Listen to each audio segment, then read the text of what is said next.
everybody, Dadman Walking 55 coming to you live on the East Coast. We're 3 minutes after 9. And listen, holy crap, I went live and noticed sooner than I do that, we got a bot on Twitch. Oh, well, there you figure. Hey, everybody, Dadman Walking 55 here. Hopefully, y'all having a good night. Hoping that you like what we do this year. What we've done in past years is we focused on the SEC only as the focus of our coverage and week-to-week matchups. This year, we're going to branch out, try to be a little more national. We will focus on the SEC, but also the Big Ten. With that, I mean, I'm, of course, in the South, and we'll bring in somebody that lives in the region that has a vested interest in that team, and we'll go ahead and introduce you to, if you've not met him before, hey, he hails from Sparty, from East Lansing, Michigan.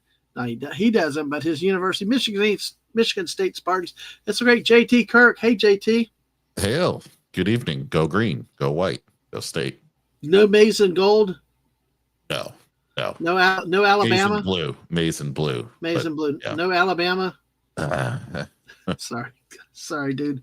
We got 10 people here already. Thank you, guys. They're red because of hell. So I thought it was because they were communists or something. But anyway, well, anyway, you should have heard my rant about that on Admiral Teagues the other night. Oh gosh, well, hey, that's all good. We'll leave that one over there.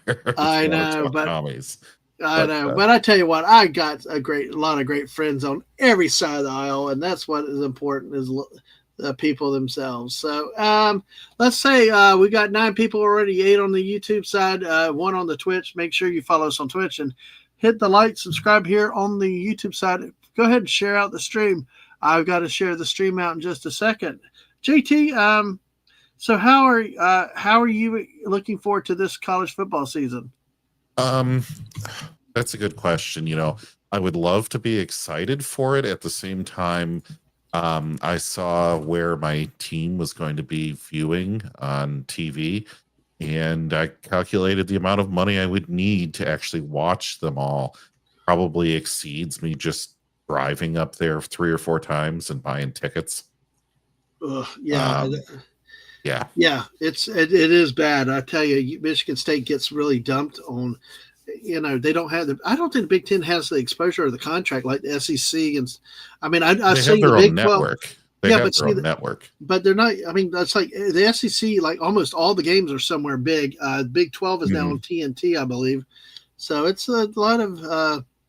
Well, they're on Peacock and Fox Sports and ESPN and Big Ten Network and Fox and ABC and NBC and probably 3 other networks I haven't mentioned. The problem is they're on all of them. They're not on one, they're on all of them. Yeah. I feel for you, dude, because I tell you what, that's why I not even watch Florida's first game against Long Island, whatever's. It's like, why even bother? And on some nobody network, it's like, why even? I mean, I've heard of paycheck games, but come on, geez, really? Yeah.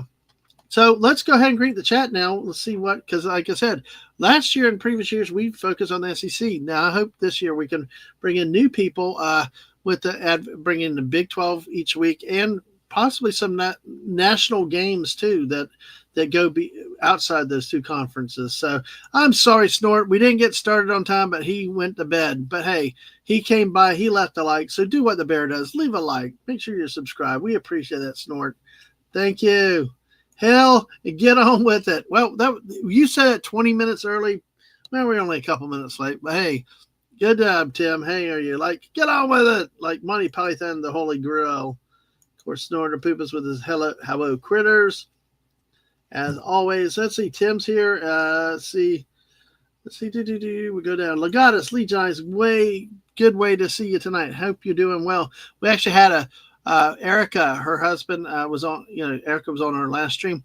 Her husband's a big Nebraska fan. God reminded me of the 1995 disaster in the Fiesta Bowl. So, oh jeez, it's like they beat Florida so badly. And Tommy Frazier could not be stopped. Back when we had running quarterbacks, and it was like the whole down here. It was for a year. This just in, Tommy Frazier scores again. The darndest thing. Buddy Hepburn, howdy to you. How do you do? And hey, we got one of our resident Auburn fans, the Small Time Republic. Hello to you. Good to see you, Small Time Republic. Next week, I will be previewing the SEC. So come back for that. Fallout Dave, good to see you tonight as always. Let's see if we got anybody else in here. Maize and Blue will spy on you. Isn't that a fact?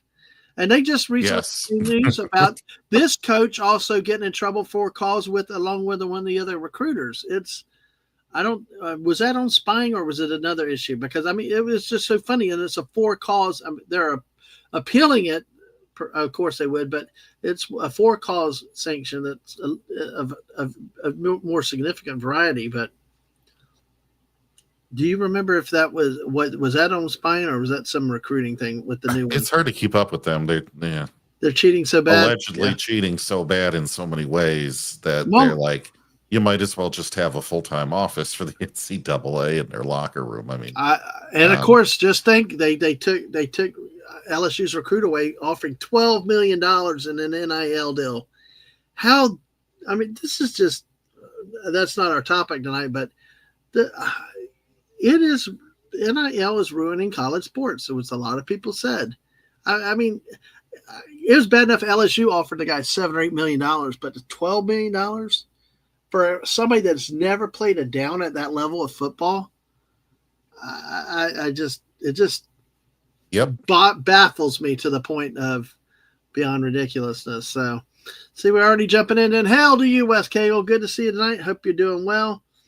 And these things will definitely touch up over the week. So, yeah, it does to get a streaming package. I don't know. I might be able to invite some friends on StreamYard or set up a Cosme like the missus does and do something like that if she's around one time. I don't know. We'll see what happens. The hard part is sometimes I get so into the game, it's hard for me to have a crowd around. It's like, it's like sometimes I like to sit back and watch a game. I do better when it's not my team. I've had people that I watch games with and we talked on the phone or StreamYard before watching their team play. So I can do that. Oh, gosh. Small Time Republic said the Big Ten uses the Roger Goodell media distribution method. Spread it everywhere, maybe even to the Food Network. Yeah, they run like a spread offense in terms of TV crap, and that's not to the viewer's benefit. Yeah. At all. Well, it's crazy because you showed me. I mean, they got Fox, they got all these different things, but then some of your teams never ever get the coverage. When you look at even the middle range SEC teams, do get some coverage and get some time. And hello, it's Mama Lugo. Hello, Erica's mama's here. Hello, how are you? Great to see you tonight. Feel free if you have any questions as we talk about it. If you don't understand what we're saying, feel free. We'll share it and we'll talk to you. But so glad to hear you. I hope Erica and her husband can make it over one day too, because like I said, he's a Nebraska fan, and it was like really, really cool. So, okay. So I got you. Well, one thing I want to do real quick, I do want to, well, let's say Goddell. I know some people called him Goddell on purpose. Cares about the fans. Hey, how about the fans in Oakland that got screwed with the Raiders, and the Raiders moving to Las Vegas without even a stadium, and now they have to our friend Daisy Blossom has mentioned about the traffic now in that area. It's like just incredible. And one of the other things that I've seen is this is beyond sports, but it's more NFL. But I've heard about how Las Vegas has fallen off. The tourism is not what it was. I've heard that, and from multiple different methods, like traditional media, YouTube channels that you'd never hear of, people that used to live there, X.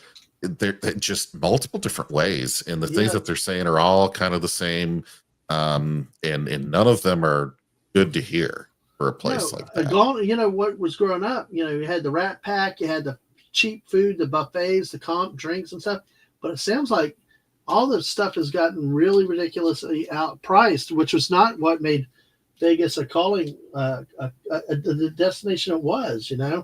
And people expected those cheap rooms and the cheap food and everything else. So yes, we can't wait for them to get stateside either, Carol. That would be Really, really wonderful. And I have to go down there and meet y'all for that barbecue place one day. When I had Eric on a while back, they would talk barbecue, and oh my gosh, Mm-hmm. it looked amazing, the place down there that they had. So, well, while JT's getting ready, I want to share one article because what the hell is a Hoosier? Indiana University. In Okay. the other question, who's your daddy? No, I'm going to leave that one alone. So, see, well, we're going to That see. was a chant, by the I way. know. Yeah. Whenever Indiana comes into your town and you start beating up on them pretty bad, you Yep. get a good lead. Yeah. Yeah. By the way, I like Small Town Republic. Call me old school, but pro sports in Las Vegas is not a good idea. I absolutely agree. I think loosening up the betting regulations on everything is dangerous. And it's bad enough in college. I think we've also seen some Major League Baseball pitchers get, trapped with gambling and stuff. I mean, you're playing with fire, and people are going to get burned. I agree. I don't think pro sports belongs in Vegas. It was bad enough in college, but at that point they didn't have college. You could not gamble on in college sports, but I think that's changed. So it's at least in Vegas. I don't know. I agree with you, Small Town Republic. I am so old school. I think that's the way to. I don't think they will mix because everybody wants to gamble and do stuff, and then it affects competitive balance. There was a game last year, and I can't remember which game it was, if it was an NFL game or was it a college game, maybe one of the playoff games, JT, you may remember it, but it was like somebody kicked a meaningless field goal at the end or scored. They did something and it flipped the margin. It's like, they took the safety. They took the safety. There was an over under, and it tied the spread somehow. So it changed, or it flipped the other way to where, I mean, you're sitting there waiting for you're going to win it, and then all of a sudden, 2 seconds later, you're on the losing end. So, a Hoosier is a tire. Oh, yeah. NFL's gambling.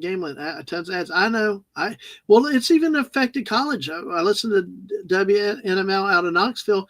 They got gambling ads all in there. And if you need help, call this line. It's just micro betting. Wow. Is that like betting on a subsection of a sport or a game? Like, really? Like so-and-so is going to run at least 14 yards or make 3 receptions in the second quarter. That reminds me of the movie Rat Race. Did you ever see Rat Race? No. You should watch it. It's a hilarious movie anyway, if it's run right. But it was a kind of a updated version of It's a Mad, Mad World. I mean, they had all these rich guys betting on everything, like who would vomit first on a plane and stuff like that. That reminds me of that. But we got 10 great people here. Thank you, folks. We appreciate it. Oh, what the first pitch of? My head hurts. My head hurts. All right. Well, here's a story at ESPN.com. How Indiana lost, remembered, and revived its 50-year-old bison mascot.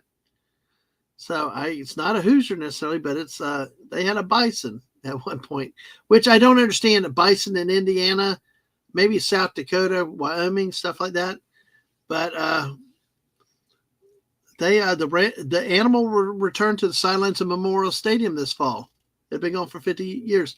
What exactly is a Hoosier? It's a riddle pondered by many. Simplest answer, strongest is a person from Indiana. The specifics, though, get more difficult. Have been dozens of theories and explanations over the year. A bill filed at the Indiana House of Representatives in 2023 cited Harry Hoosier, a former slave-turned-Methodist preacher who passed away in 1806 as the origin of the nickname. The Indiana Historical Bureau notes a number of possible written origins for the word on its website, including references to a poem and a boat from the 19th century. This uncertainty has long put Indiana athletics, whose squads have been nicknamed Hoosiers for well over a century, in a strange spot. There's little doubt Indiana's teams play under a fitting moniker, but what sort of image represents a Hoosier? What type of mascot should cheer on the teams? So they've had a number of proposed mascots, official and unofficial. Let's not get out of we better not get on unofficial mascots, or we might get Scroty the Scrotum. That's a thing. Yeah. It shouldn't be, but it is. That is just crazy. So, but they had different a goat, collie, bulldog were among the options, as well as the 1979 reign of Mr. Hoosier Pride, a bizarre cowboy-like figure described in one letter to the editor of the Indiana Daily Student as the most asinine and ridiculous-looking character anyone could have dreamed up to be IU's mascot.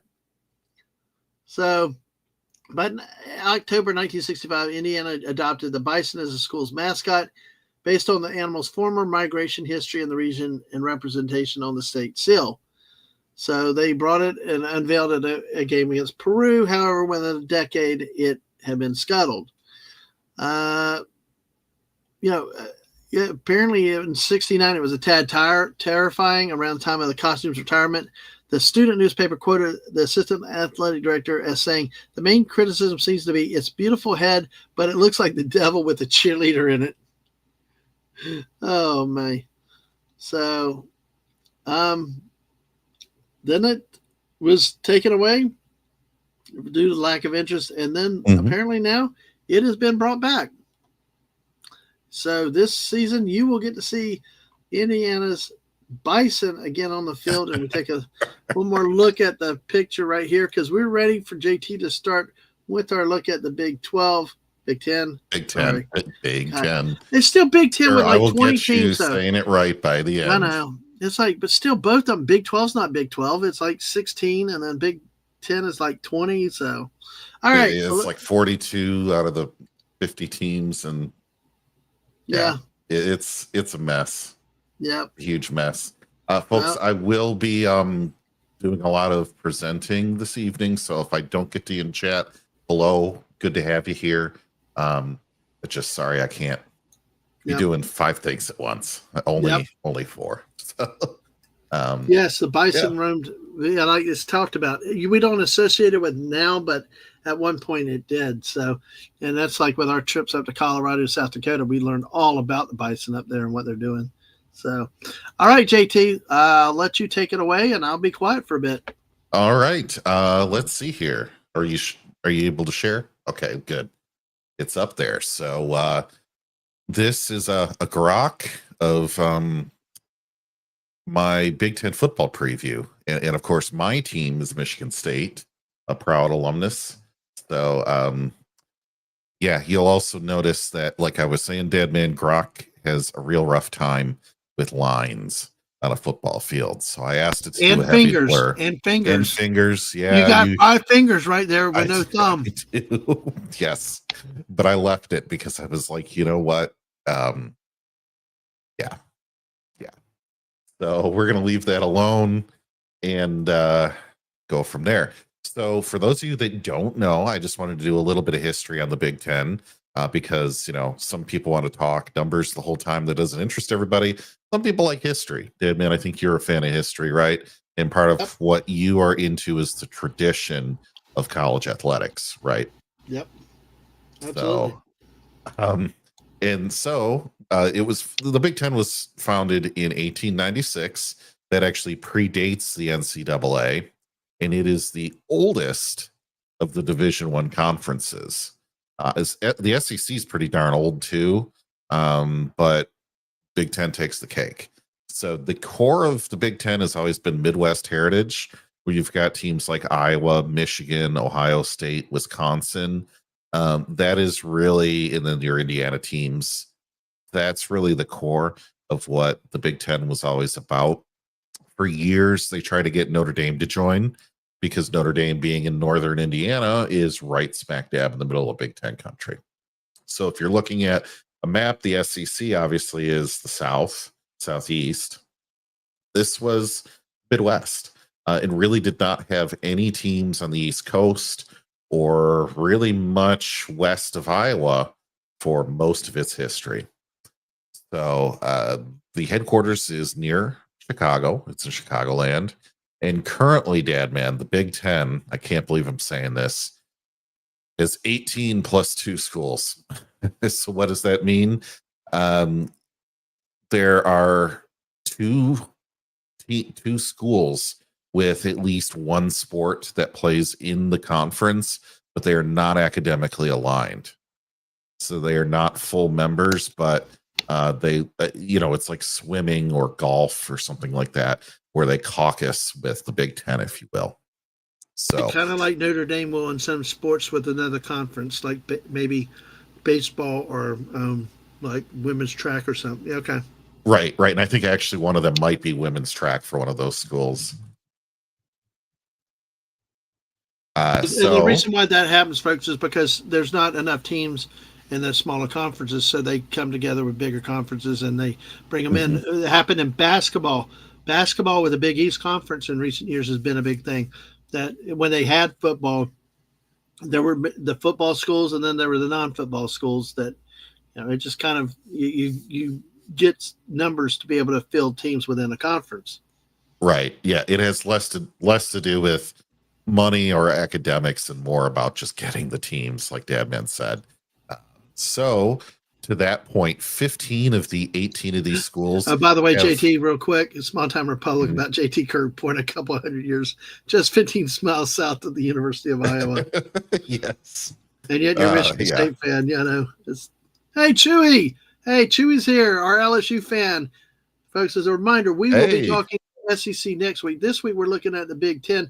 If you have questions about the conference, you have thoughts, news, feel free to share it. We'll bring it in as we can during the presentation or after. And if you have questions about sports, we'd love to answer them too. So Chewy, good to see you again. I know he's always logging in to hear us over there on that platform. So great to see you. So to that point, 15 of the 18 have over 30,000 students. So these are not small universities for the most part. You will see that these are usually schools that are land grant universities, which means the federal or state government gave a large number of acres somewhere and said, this is where you're going to start a university. Penn State, Michigan State. I don't want to spend time going through all 18 trying to recollect which ones are and aren't. But out of that, you're going to see University of this state or this state university. Whereas, the SEC, some of the other conferences, you don't know exactly where they're coming from. Like Auburn, you might not know where Auburn's located. For instance, if you're a huge football fan, you sure do. But if you aren't into your college athletics, it's confusing. Here in the Big Ten, that's not the case. So there were two major expansions that really happened in the last 20, 25 years. You have you had one or two schools joining here and there in the past.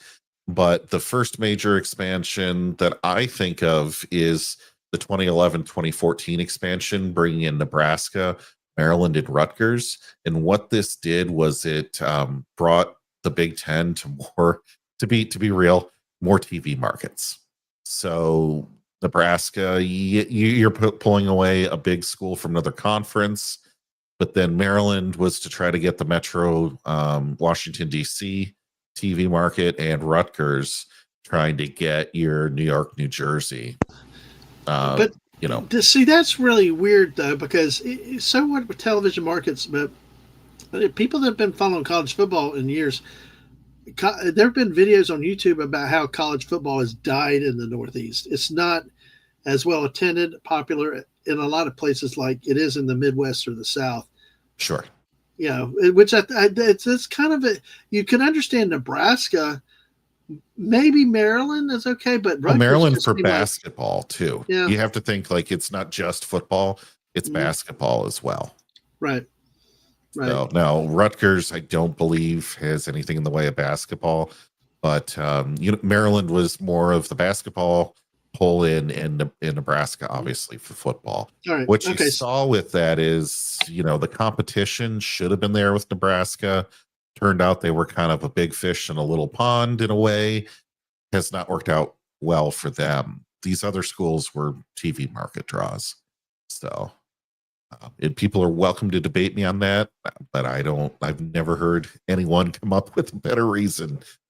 Don't tell me athletics or academics, because no, just we're going to cut that silliness out. The next major expansion, and this was really a response to other conferences positioning themselves to try to dominate the college football playoff scene, and some other TV market concerns, right?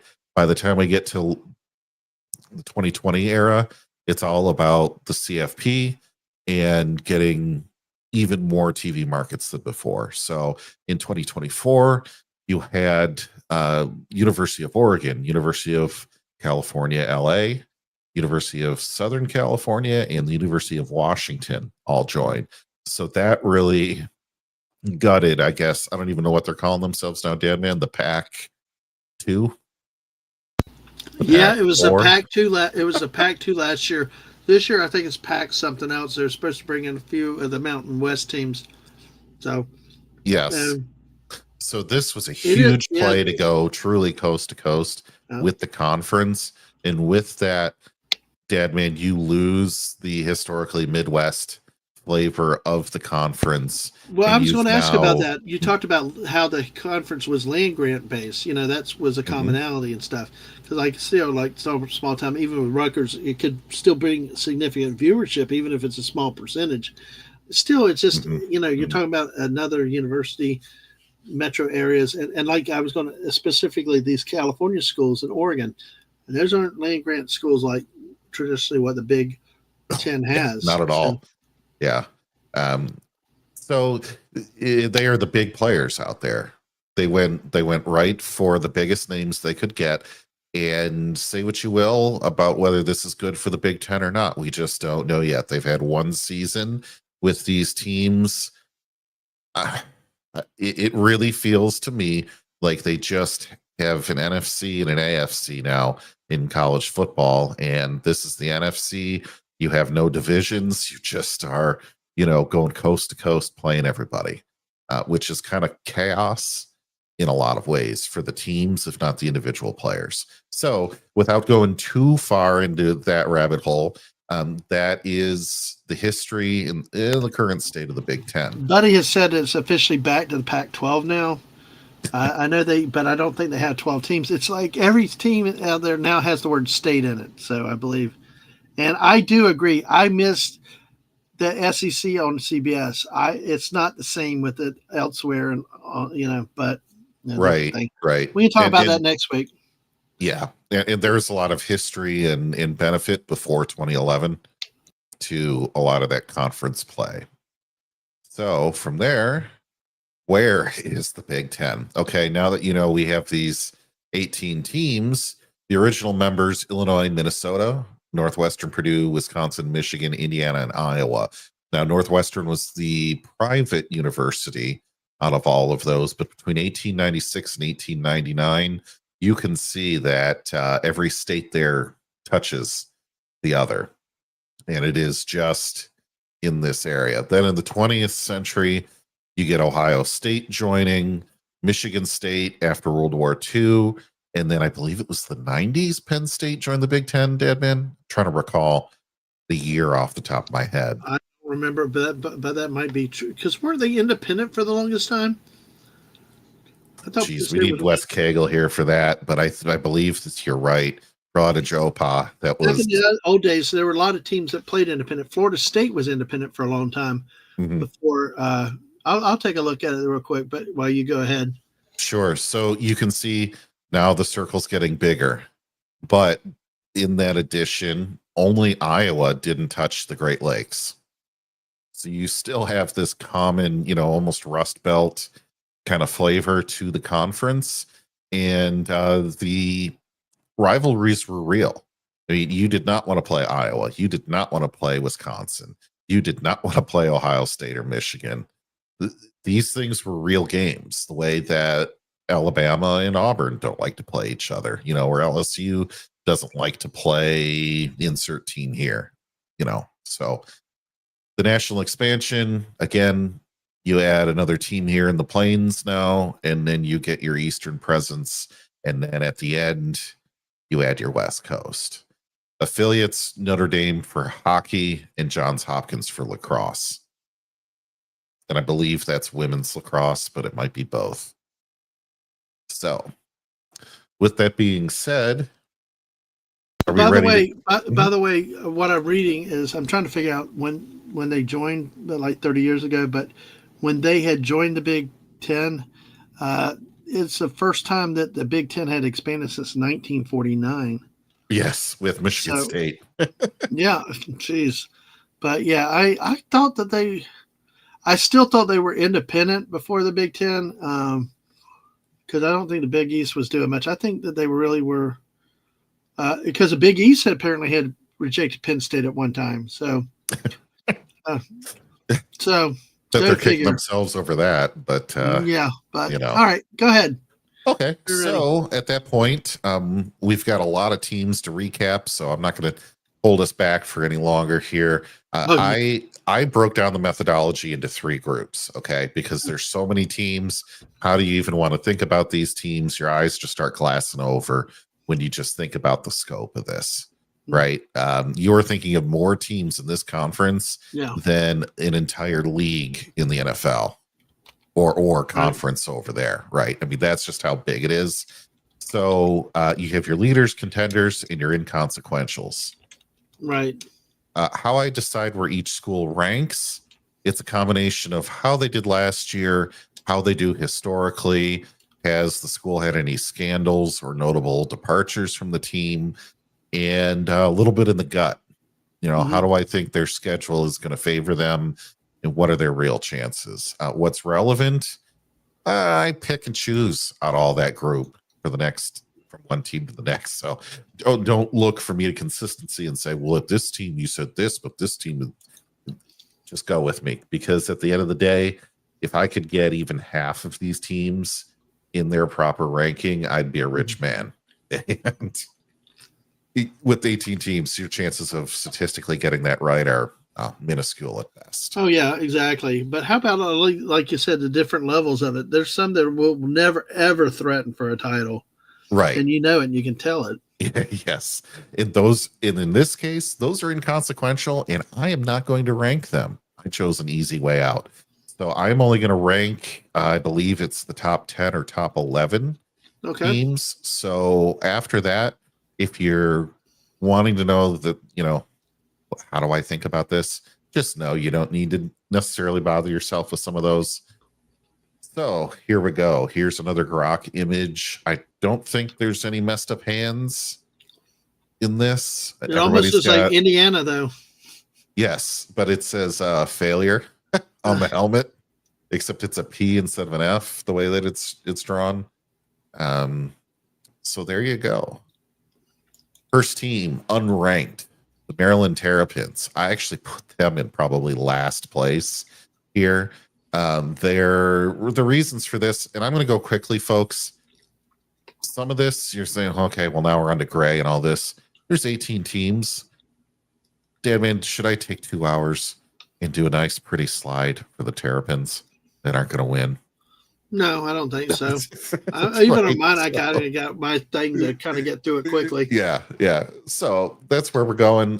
For your history reference there, Deadman, I did put the seal of the university on every team, just so you kind of understand the history of the school, because the seal says a lot. So University of Maryland, their top returning quarterback has a completion rate of 62% in a nearly historically weak schedule from last year, which, if that's the best you've got, it doesn't look good. A lot of interceptions and turnovers last year, and they historically underperform the minute they hit division play. They start losing, right? In losing big. So they have a lack of big talent. The transfer portal did not hurt them, I don't think, because no one wanted what their previous roster was. So no, absolutely. So yeah. Do you remember the Big Nine when you were a kid? No. Tim, I know. Tim, JT's a youngster. Yeah. But there was like a Big 2, Little 8, or Big 2, Little 7 that went on for a long time. But that was the saying. Ohio State and Michigan were the only relevant. And I want to get going off in the weeds on this. ESPN really doesn't even have much on this team. It was a challenge to try to be like, okay, how do I want to help this team out? Their key matchups are at Wisconsin and Indiana. After that, I mean, if they don't win both of those, they have no hope. Their upset pathway prediction is that they do not play Ohio State, Penn State, Oregon, or Washington. Wow, that's a very favorable draw. Yes. And see, that's a big issue in those schedules later on in this. That's a big issue in these conferences. Same thing in the SEC, because some of the big dogs in the SEC last year and even this year really have, and we'll take a look at it next week, really don't play anybody. But then some of the middle to lower tier schools is like, oh my God, you got no chance, you know? Right. They do finish off the year playing at Michigan and at Michigan State. And they play, or I'm sorry, they're home Michigan State, home Indiana. I predict them losing all three of those. I think they're going to lose at Wisconsin. So even if Michigan and Michigan State are doing nothing by the end of the year, I don't think they have a chance by the time they get after Thanksgiving. So, in the jerseys, how are you going to identify them? Well, they are one of the red and white teams. And I know they don't call it red. They have some other name for the shade of red they have, but these are the appearances of That's very specific, because when Mrs. set up my graphics years ago, which I'm going to use some of them that I can't, I don't think we're going to have to figure out how we're going to do stuff, you know, in the combined seasons. But I know for the SEC results, they actually have, their blue is a certain color number. Their orange is a certain color. This is not just orange off the shelf or blue. They're very specific color numbers that are in these uniforms. And the thing that I like that's cool about the uniforms that I think stands out are the three feathers on the side. Is what I'm calling them, the three stripes. But they add a cool thing on the arms of the jersey that's make them stand apart. I'm still stuck at that state symbol, the black and yellow. That's William and Mary, I believe. That's their state flag. Okay. Well, which is royal flag from when they were the what was it, the Crown Colony or some kind of thing from King George. Okay. So enough of the Fighting Terrapins. We're on to the next unranked team. Boilermakers, Purdue. Deadman, boiler up. Toot toot. Yes. God, that's almost like anchors down for Vanderbilt. Oh, like what the hell? Oh, folks. This is the first year for Odom, Barry Odom, to coach at Purdue. He had success at Missouri. Last couple of years, didn't, got run off there. So it'll be interesting to see what he does Purdue, because Purdue's one of those teams that's historically, under some coaches, has actually had success with good quarterbacks like Drew Brees or Jim Everett. But most years lately, they've just really been mired in the bottom of the Big They're Ten, going to stay there.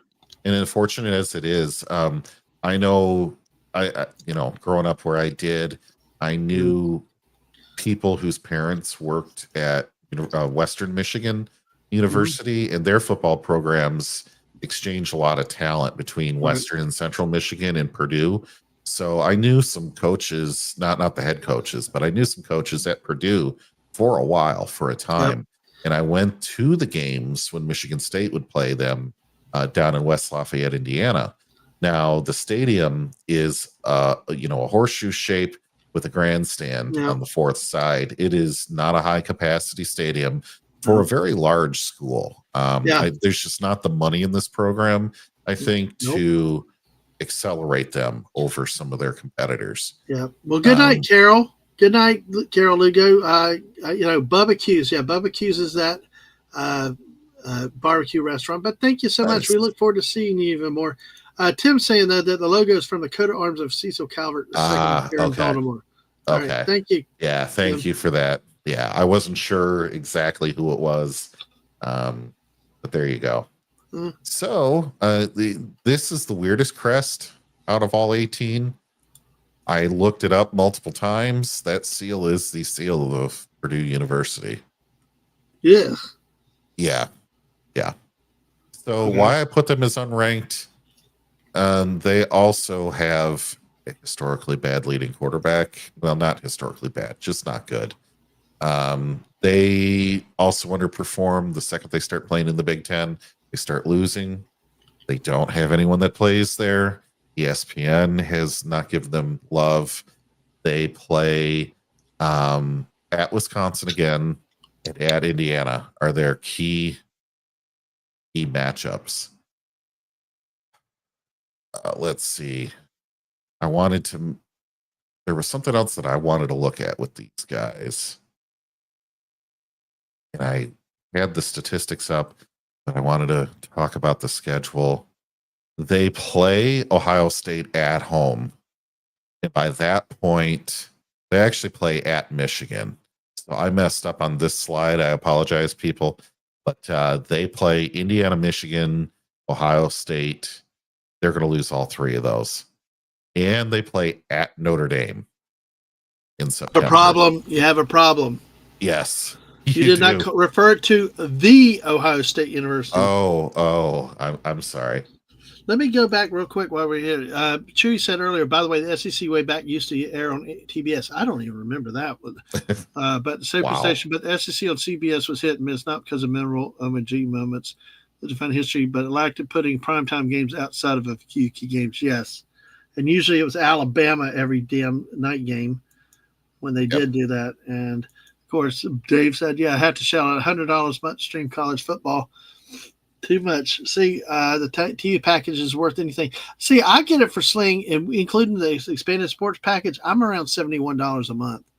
So now I do watch it for other things, but you can find deals out there. You just have to look for them. Right. Whoever had the Purdue logo had one too many Boilermakers. Yeah. So I made a mistake. They do play Ohio State in this, so delete that off of there. They have 4 teams that if they can beat all 4 of those, they'll make it. But do you really honestly expect a team that finished near the bottom last year with nobody big coming in through transfer portal to beat Notre Dame, beat Michigan, beat Ohio State, and beat Indiana? I'm calling it no. And if you're in 4-loss territory, I mean, it just right there, your season's not looking great, unfortunately. The Boilermakers are easy to detect by their black and gold or white black with gold helmet. Any questions, Deadman?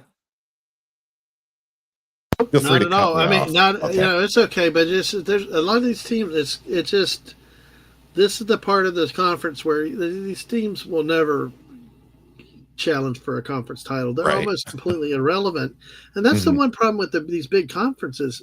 They're so big now, and I think like with SEC, when you had the East and the West, you could occasionally have a team get hot and get lucky. They win their side so they could go play for the championship. But when you're in an 16 to 20 team league and you got to finish in the top 2 overall in ranking, and you're like Vanderbilt and you get Alabama and Texas and Georgia in the same year, when Alabama gets like Vanderbilt, Kentucky, and Mississippi State. I mean, it's like there's no rhyme or reason. With the bigger dominant SEC teams seem to get the softer schedules, but yeah, that's the one thing with these teams is it's really hard to spend a lot of time on them. But but then again, they've got good fan bases, and occasionally they get hot a 6-6 year, 7-5 for a bowl game. Yeah, the other thing that would be an upset on this pathway to success, over my prediction, it's an upset over my prediction, is that they play one West Coast team at home and one West Coast team away. Now, that is actually pretty good that they only play 2 West Coast teams on their schedule, which means less travel. They only have to travel to the West Coast once, and they get a team going 3 hours ahead in the time zone. It can help. Help. So they could get into the 125th bowl game or whatever it is. Well, let me say real quick, Chew said they had an LSU Florida game in 2007, which was one of the few times that it was warranted. But now I think the times of the nighttime game, now with the regular TV stations like NBC, Fox, and even CW. Yeah, I remember CW aired the Pac-2 last year a lot. air football games in our day and time. CBS has really got to get with the times. I agree. I think they've chosen badly for their future. They did a mistake to drop the SEC the way they did. But now, like you said, TBS is now broadcasting the Big 12 this year. So, hey, I mean, there's demand out there. It's growing on different networks. Mm-hmm. Unfortunately, you can't watch them unless you go to a sports bar or pay for cable. Yeah. And forget that. I mean, really, forget that for some of these other games. The Wildcats. Oh. Yeah, I was nice and gave everybody their appropriate name because, I would have had a lot of fun and offended a lot of people otherwise. But yeah, the Wildcats, I also have them unranked. Bad quarterbacks. I think they actually have the easiest schedule. They play. Even though they have Michigan and Oregon, though. Huh. Well, they play Oregon and Illinois, and I don't know why I put them both at home and away. But they play them at home at Oregon, and they're at Penn State and at Illinois. Mm-hmm. So they're difficult teams. In Illinois, I also have as an unranked team, but I'm just trying to throw them a bone. They have the easiest schedule in the Big Ten. They play Tulane and Western Illinois. They play UCLA, UL Monroe, Purdue, Nebraska, USC, and Minnesota. Then your tough games are home against Oregon, at Penn State, and at Illinois. They have 4 preseason ranked teams, and they get to play the West Coast team at home, and they get to play Michigan at home. Now, why do you say, well, hang on, Michigan should be tough? They play Michigan at home in November in a stadium that's on Lake Michigan. Now, they play in Chicago, Dad Man, and what's Chicago's nickname? The Windy City. Yes. Teams that beat, Ohio State by 21 points the week before have come in and lost playing Northwestern because it is so cold. It's outdoors. You miss field goals. You miss extra points. Things that, incomplete passes because you didn't account for the wind, the cold. Mm-hmm. And so you're forced to run on the ground. Northwestern knows that, and they'll come up and get you. This team has had many years where they upset all predictions because they'll come in and just win against a big team like that. This team is actually probably the biggest team that I would say will defy my expectation of being unranked. Are they going to be a top 5 in the Big Ten? No, but they'll be 5 to 10 somewhere. That's something. So, yeah, I find it in Illinois, though, what's interesting is Illinois is ranked 12th in both the AP and the coaches poll. I did not see that coming this season, but yeah. I don't give them that lofty of a chance. But okay.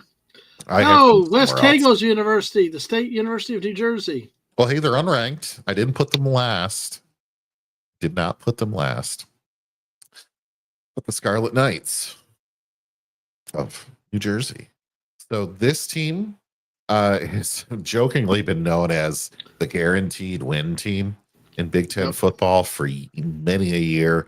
Although Michigan State lost to them last year, they already knew their season was over, and the Scarlet Knights fought really hard to finally have a win against Michigan State on that schedule. I believe Rutgers has never beaten like half the conference.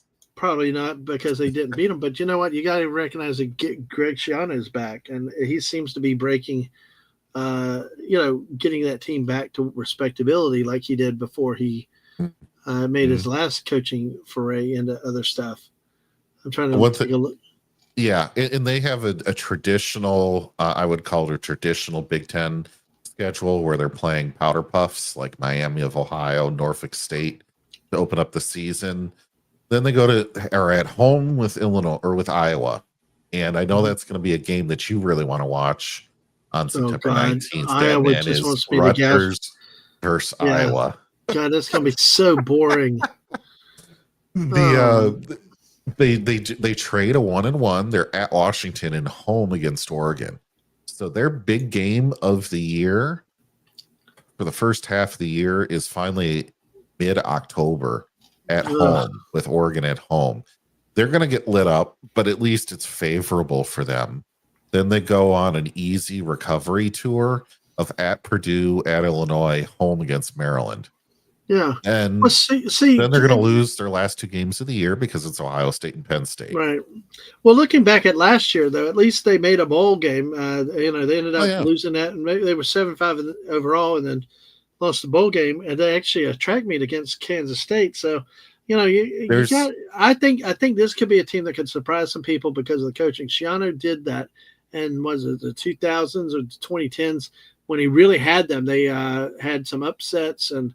They really made a name for themselves. And Schiano, if he can bring back that magic, who knows? Maybe that they could cause a little more stink in the season in the Big Ten, because, like you said, they got the 3 easy games. Iowa, sorry, that's a game they should win at home easily. At Minnesota, that's a game they should win. I mean, just that's when you hit Washington, Oregon, it gets harder.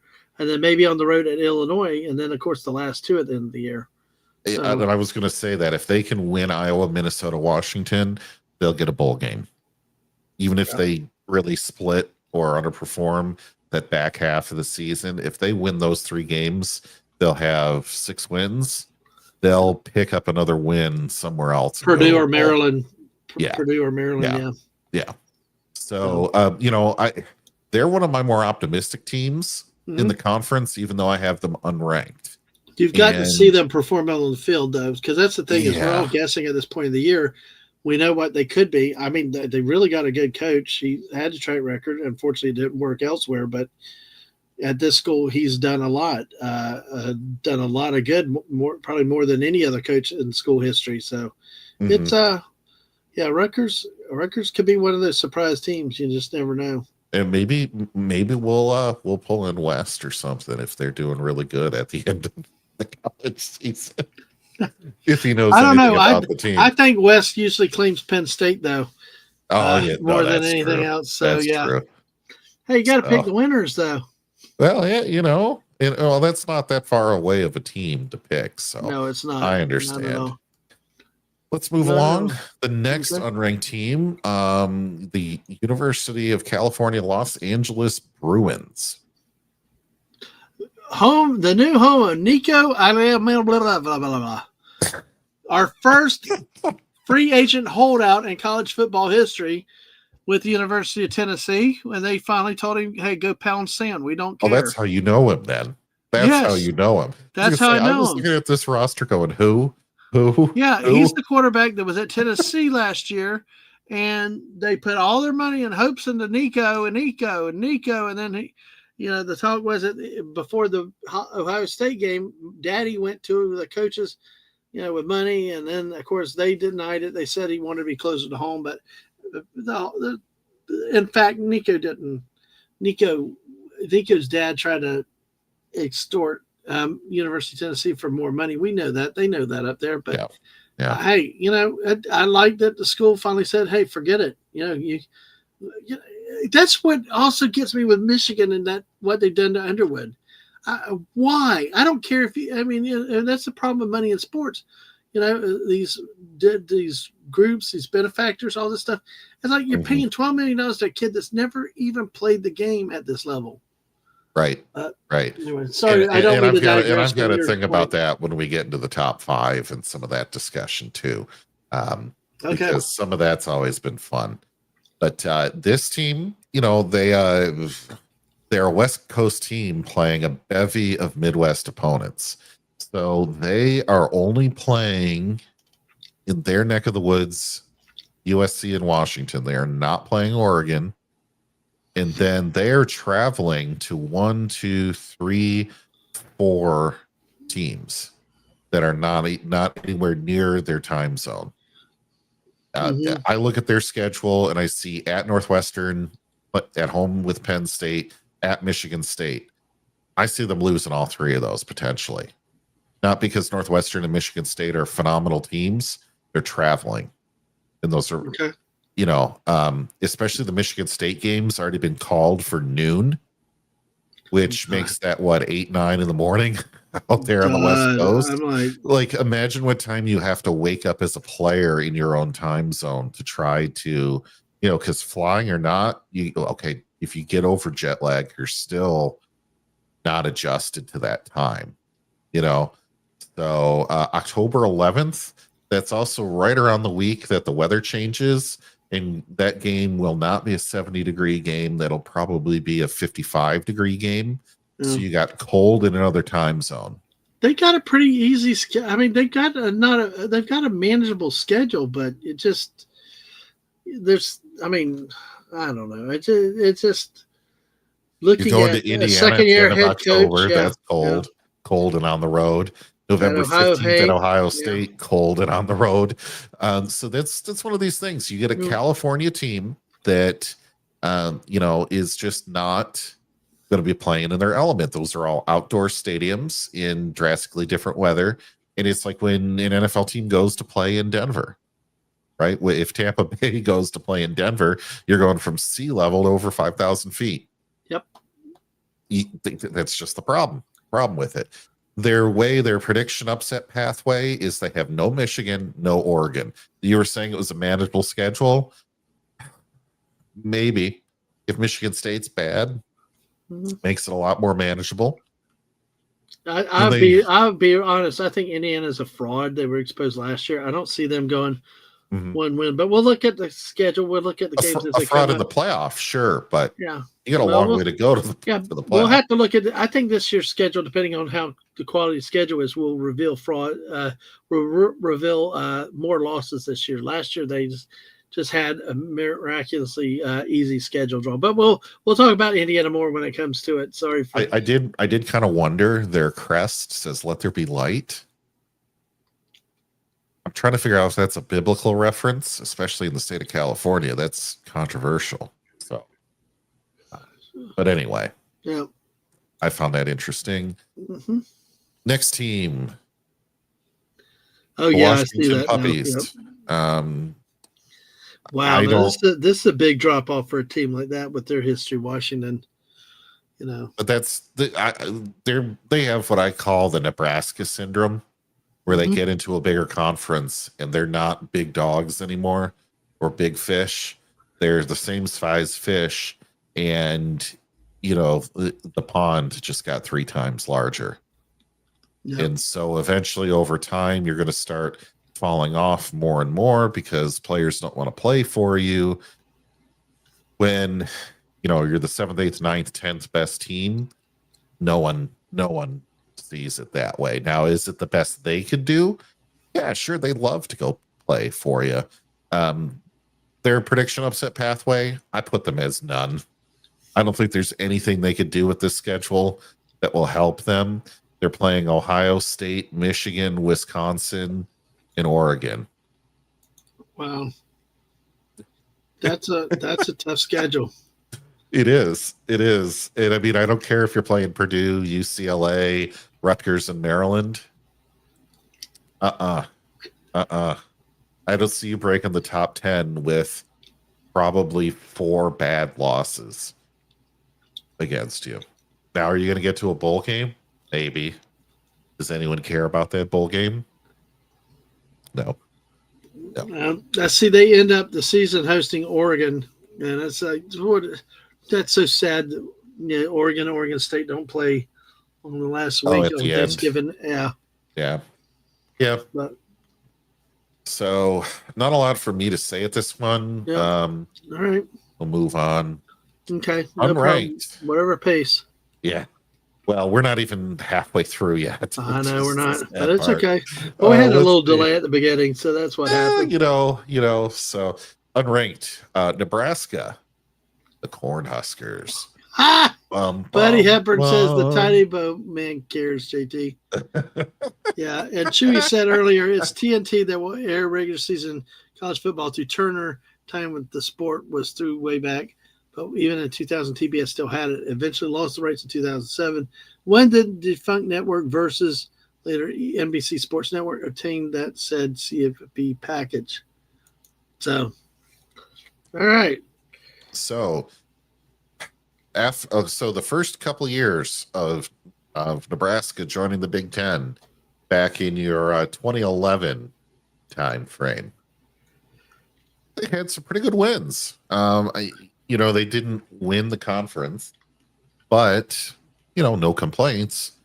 Now they struggle. They struggle badly to try to be relevant. A lot of this is geographically against them. If you think about how far somebody as a talent scout, if they're not flying to Florida or California or Texas to find these guys, say you're in Michigan, or say you're in Illinois, you might have to travel 100 miles, but you're going to be able to see 3, 4, 5 guys that you want to scout, right? The distances for Nebraska are just so much larger. They might only be able to scout 1 or 2 guys in a day that you can do 6. So do you hire more scouts? How do you do that? There's costs that are involved with that. Then you look at who wants to play in Nebraska. Well, in the old conference, Nebraska had a name. Nebraska was a big team. That Tom coach Osborne was popular. Before him, yeah. The coach was bigger than the governor for a number of years. People wanted to go play there. The 60s, 70s, Nebraska was a huge name. The 80s, 90s even, Nebraska's a huge name. Not anymore. Not anymore. This is what you get when you play in the same conference as Michigan, Ohio State, Penn State, Wisconsin, Michigan State.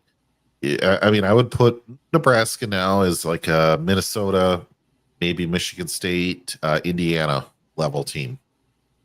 And going from number 1 to going to barely relevant is not good. It's just not good. But I will say, though, looking at the schedule this year, this is actually a team that if Matt Rule can get them on track and they win games that they should, and they perform well, especially at quarterback, they could surprise. Really, the hardest matchup I see is the at Penn State matchup for them.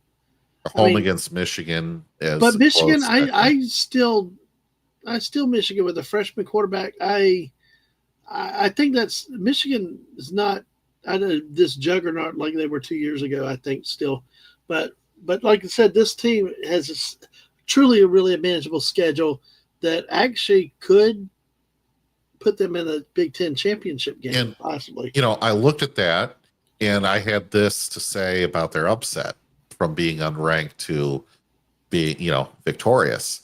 They have no Ohio State, no Oregon, or anyone else, really. They have 2 games on their schedule. Yep. You have to win them both. Yep. Even, if you don't win those 2 games, I don't see you even being nationally ranked. And you're going, how would a 2-loss football team not be nationally ranked? Well, folks, what was that? A 5-loss Alabama team went and did something. Well, because they played in such a straight such a tough conference, the SEC. Right, does everything. But and not to say the Big Ten's easy, but they're playing all the easy teams in it. Yeah. And their out-of-conference schedule, Houston Christian, Akron, and Cincinnati, are not going to help them one bit in terms of that ranking. So might they outperform in rank like 5th, 6th, 7th in the conference? Maybe. That's not going to do them any favors. They could be like Indiana last year, playing such a soft schedule. They managed to win to see if they could knock out Michigan at home, run the course, lose to Penn State. Then, you're talking about an 11-1 team that could be right in even if they don't play for the conference title, they could be in the playoff picture like Indiana was last year. Mm-hmm. I see if Michigan State keeps the wheels on the bus, them coming in and just pummeling Nebraska on October 4th. Looks like they have a bye week in there. I just see Michigan coming in and messing with them badly, and then Michigan State gets to come in and clean up what's left. I know there's a bye week in there that gets you some time to mull over that loss for 2 weeks, maybe Yeah. get some injuries back out on the field. But Nope, I got you. so yeah, but you see where it's difficult to Yeah. even rank these teams, and that's why I left them unranked. Yeah. Because the question mark is so large. What's Even the some point? of the ranked teams, even some of the ones that we think will be good, you never know. Like Illinois, you just bring up, they're ranked 12th in both coaches and AP poll right now. Yeah. But do they really deserve that ranking? Is it based on last year? Who's still left? It's just there's so much until we play a couple weeks. We really don't know how any of these teams will be. Well, and so I said they only have two quarterbacks, and I don't think either one of them are that good. People might disagree with me angrily. Don't care. There's 17 other teams. I'm not spending all this time, staying up at night reading newspapers about these two quarterbacks, but just looking at their base stats, I don't find them to be phenomenal. Mhm. I really don't know why they're ranked 12th. I really don't. I looked at their team stats. Nothing jumped out at me as, they have a couple good receivers. Okay, everybody has a couple good receivers. Bryant, the wide receiver that's coming back from last year, has 10 touchdowns. Okay, they have a running back with 10 touchdowns. All right, well, that's less than one a game still. Well, I'm looking What do you want? 211 yards passing last year at 86, 153 rushing at 79. Very. I think you're not going to beat teams like Ohio State or Michigan No. with passing numbers like that. You've got to be able to throw the ball better. Yeah. So what are you giving this team a 12 for on all these rankings? I couldn't figure it out. Maybe they know something that the general public doesn't know, but they've got quarterbacks without pictures on their loaded on the website. So what where's your depth? They have 6 quarterbacks on the roster. It doesn't feel, like something I would want. Have that kind of uncertainty. It just, it doesn't seem like a 12th ranked team to me at all. Mm-hmm. So when I'm looking at that, like, okay, what are they doing? What are they doing on their schedule? Nope. Well, Western Illinois, Duke, Western Michigan. Okay, whatever. And but Indiana. Go ahead. But again, the only really tough team they got is the road trip or at home to Ohio State. But even if they play Ohio State, they never win that game. Never. Never. I will say, based on what I see, only 2 ranked teams in this. At Wisconsin, they'll not win either. Well, I can see, but see, exactly, because that's what a normal Illinois team would do. They lose to that game, and they lose at Indiana, even if Indiana's not as good as they're set. This is a team that looks like it has an easy enough schedule or should be able to do something with the schedule, but along the way, we'll lose games that they should not lose. I mean, they could. With this type of team historically would lose to Purdue or lose to Rutgers or Maryland somewhere in there. With this strength of schedule, they'll look hot for a while, and then after Ohio State, they'll go completely unranked. Nope. And what are you going to say that Washington, Rutgers, and Maryland, if you win those 3 games, you deserve to be in a national, in the CFP? Give me a break. Well, so they're upset pathway. Indiana last year, though. So their upset pathway is the fact that they don't play Michigan, Penn State, Michigan State, or Oregon. Yep. And that this is so often, I'm going to repeat it, a double-edged sword that you play no one. You play no one. I think that may backfire teams in the conference this year. Indiana got through with it last year and just did nothing in the playoffs. So I think whatever committee will be looking at them and then SMU, as we're not going to get guilt tripped into adding teams based on the way the record was. We're going to look at the strength of schedule. We will take a 4 or 5 loss Alabama team because they will play a better brand of football in the playoffs than a 1 loss Indiana or SMU team. Mm-hmm. And just to the folks that are saying, well, how do you know any of this? we haven't seen a single one of these teams play anything. Well, yes, they do rotate through players every 4 years or transfer portal quicker than that. But these teams have a lot of legacy and program behind them to the fact that Ohio State's going to be right top tier every year. you're going to know Indiana's going to lose. Illinois is going to lose games that they should not lose in the season. There's history and track record of these teams. Yeah, exactly. Some of these teams doing exactly. That's like when they have their special seasons, everything goes their way, and it does.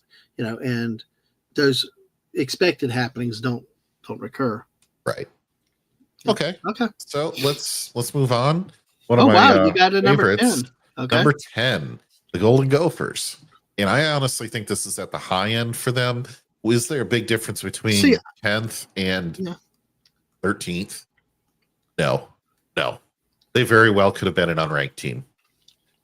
Just saying that straight up.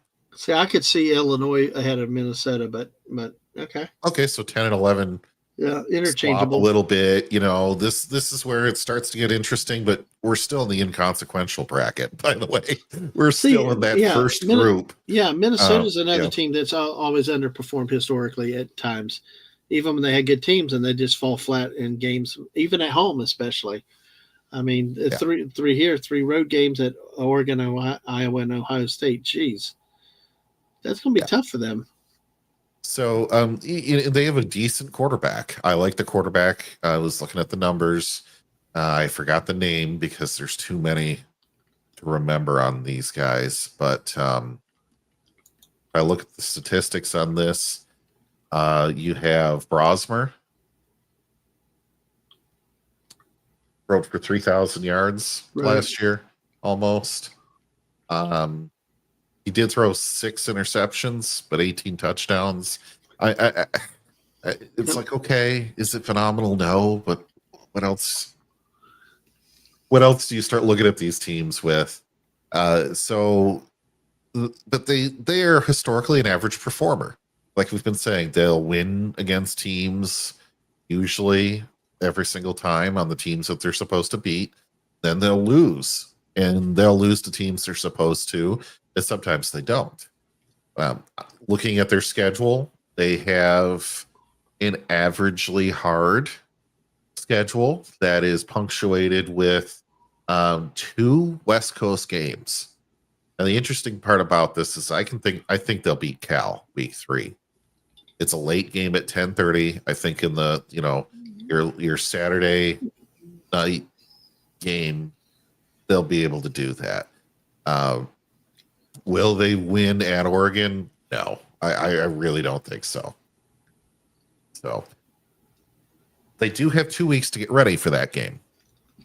That was the other thing. I was like, well, maybe not. Maybe we'll see something good. But they do play Wisconsin, Ohio State, Oregon, Iowa, Michigan State. So if you can get an early win at Cal and at Ohio State, I think you really put a lot of fear in these other teams. And maybe you push Purdue or Nebraska aside because you look strong, right? You have that mental intimidation coming in there, that psychological factor. What do you think about the Gophers here, Dad, man? Am I totally way off base with this? I don't care about it. I don't like him because his historical performances. They've had decent teams, and then they just mess away games that they should easily win. I mean, it's like this versus Rutgers. That's a game they could lose at home, very easily. Even the game against Purdue, Minnesota is one of those teams I just don't like. I just don't have. They've been until I see them actually win consistently and have a good year, beating teams easily that they should. I don't have any faith in them. I like I said, I have more faith in Illinois than I would Minnesota. And to tell you the truth, outside of this in the final rankings page, this is the only time we're going to talk about Minnesota the whole time, the whole evening. Exactly. Yeah. Because they can be a good team. They can win a football game. But they don't usually. Yeah, exactly. So, well, we'll see. They are the darkest of the red shade, by the way. They're in maroon. Okay. Oh yeah. Yep. I remember that. Okay, number 9. Your USC Trojans. Troy. Now, Dad, man, you know more about the Trojans, I hope, right? Than some of these other Big Ten teams. Yeah, I mean, what's his name? They weren't in the Big Ten. The coach. They were huge in the early 2000s. The coach that came from Oklahoma, got Daniels. Oh God, now it's killing me. I know the coach's name. He was a big thing. Everybody wanted him at the time. Lincoln Riley. Yeah. And he didn't do much with Caleb Williams. He left the Oklahoma knowing they were going to the SEC to run to a weakened Pac-12 team, which then just jumped from the Pac-12 to the Big Ten. He jumped up for the fire in the SEC to a fire in the Big Ten. So in historic, USC is definitely a historic bastion for football, but they've not delivered in quite a long time. That's another matchup where they play Indiana in the friggin' middle of the year. That game should be on Thanksgiving weekend or late towards that point. At least they have UCLA at the end of the year. In this schedule, 9th. Missouri State win, Georgia Southern win, at Purdue win, versus home with Michigan State. I predict that's a win. At Illinois, that's a win. So you're opening up with 5 wins. Okay, but then you're at home versus Michigan. Then you're going to Indiana and you're playing who, Dad Man? Notre Dame. Notre Dame. Okay, there you playing go. Notre Dame. Oh God. You got 2 easy teams, but you Trojan man. Trojan man. Nice, buddy. Then you're playing at Oregon. Right. So this team really got screwed with their schedule with the fact that they are playing almost all Big Ten folks away. Yep. And then Notre Dame is on the road too. Yes. That's not a conference game. But their TV schedule is fleshed out a little bit more than some of the other schools. To watch this team with only half the games picked for their network, you have to have the Big Ten Network, Fox Sports 1, Paramount Plus, Peacock, and Fox. Yay. Not FS1, Fox. Nope. Yeah. So you see what I mean here about fans are just saying the hell with it. Yeah, you don't. I'm not buying all these packages to do this craziness. No, not at all. Because in my area, Big Ten Network and Fox Sports 1 are usually not always on even the same cable package. And then you have to buy Paramount Plus separate. You have to buy Peacock separate. Jeez. So what are you doing for that? Probably just not watching. No. Their prediction upset pathway I have is none. Because I think the schedule is just too hard, travel-wise. They don't play Ohio State. They don't play Purdue. They don't play Penn State. Those are the 2 things. The one thing I'll say is when they have Iowa at home, they might actually score more than 13 points. Huh. Yeah. Yeah. And hey, Lisa. See, hey, Lisa's. Yeah, I like the whatever. Yeah, exactly. Yeah. Nice, Lisa. So, sorry? I was going to say, yeah, Lisa showed up in the anniversary stream earlier. Just the moment I started with the stupid, the We're in the USA. It was like telepathetic. It just was like right there in my head. It was crazy. Right. So here we go to the next team of, I guess, clones in this group I call the contenders. Okay. Number 8, we have the Wisconsin Badgers. Yay. Now, Where do I go with these guys? Where do you go? I do Nowhere. not. They do not have the quarterback that I would like to see them have whatsoever. Put Oh, up they less never than do. 2,000 yards last year, completion rate of 55.4%. The backup QB had played a lot last season, Yeah. 63% completion rate. So you've Well, you got know what's awful and funny? I average. think one of the biggest problems historically Wisconsin's had is they've had bad arm quarterbacks, or they've had no patience with them, or they insist on being a run first type of offense and don't allow the quarterbacks to develop. Like Sorgi was their big quarterback. The guy that was at Florida Graham Mertz, the last 2 years, you know, apparently he was supposedly trash at Uh-huh. Wisconsin, but actually was not bad for the Gators. You know, it's a shame he got hurt like he did last year. So And they've that's got what she said. Sorry, carry on. At least it's on fire tonight. they have two solid running backs. Yeah, Lisa said it's a rushing game in Madtown. Absolutely. Yeah, go ahead. Yeah, so they've got two solid running backs and a couple others. They do have some depth in that position that a lot of these other schools don't have. The wide receivers, I think, just have had a lot of their production taken away from them because of the ground game, which is typical Big Ten type stuff, right? But then you go and you look at, well, who do they play? Now they have two nobodies at the beginning of the year. Game week 3 at Alabama. Now that's Alabama. actually that is the noon game that Saturday to watch that week is Wisconsin Alabama. It's going to be two red and white teams against each other. Had this game been last year, like where Wisconsin hosted this game, with Alabama trying to run out this Ty Simpson guy or whoever else will be their quarterback, I think this would have been better for Wisconsin. But this year, I with them having to go on the road, I don't think so. Right. And so then the next week they play Maryland and then get a bye week. So they could be 4-4, but they'll probably be 3-4. Then their October is just hell. There's no other way to put it. So the 4th, they go on the road at Michigan. The next weekend, they're home against Iowa.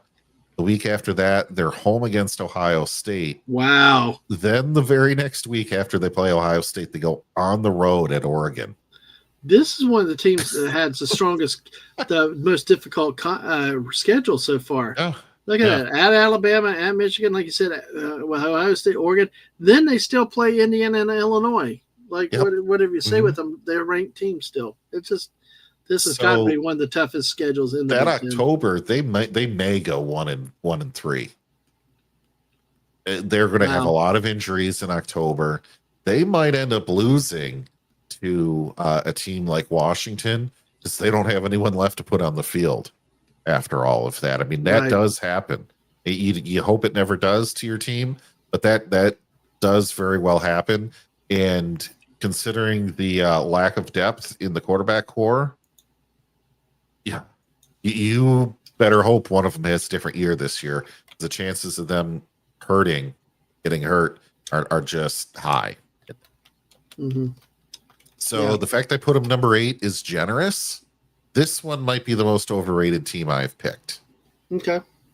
But if they can win even half of those games, they'll be ranked.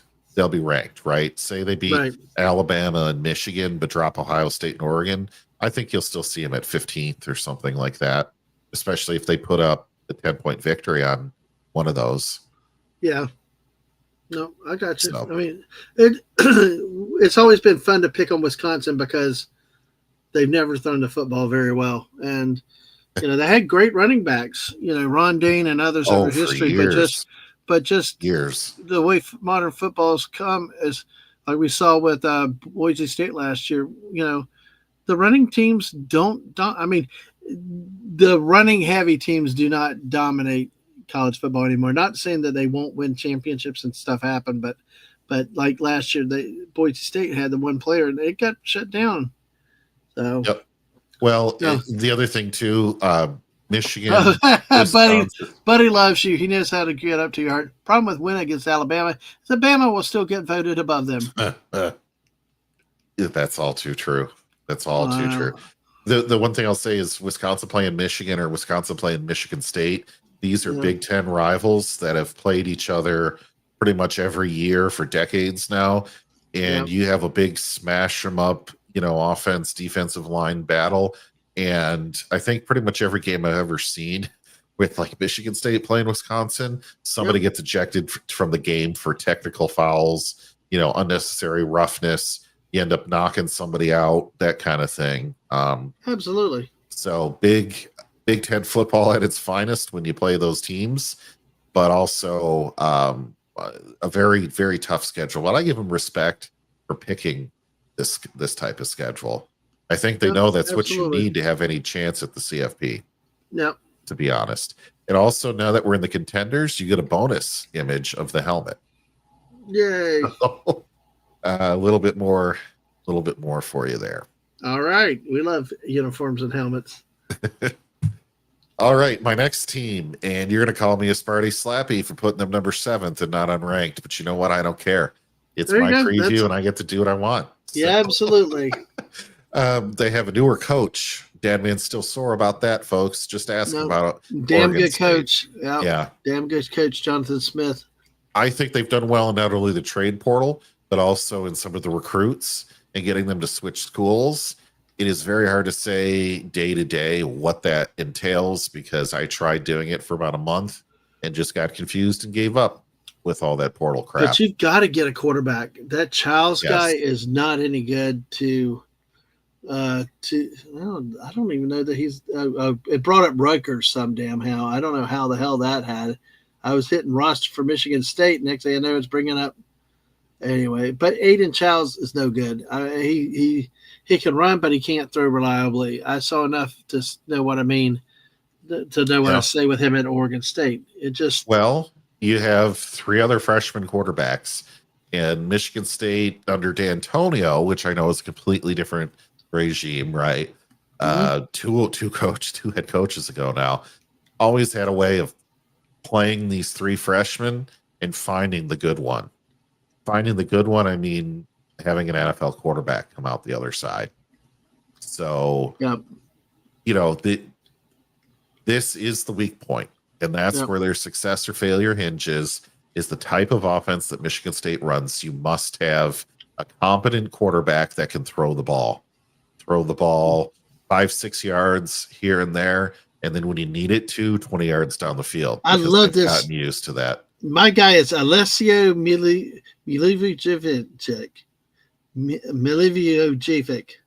It looks almost like Milosevic, but I know. I know. And he's from Naperville. He's from Illinois. Yeah. You got 3 other Californians then. He might be the hungriest one because all those others are California boys. So we'll see. But I actually think Ryland Jesse might be the one, only because he's got 1 inch in height on the rest of them.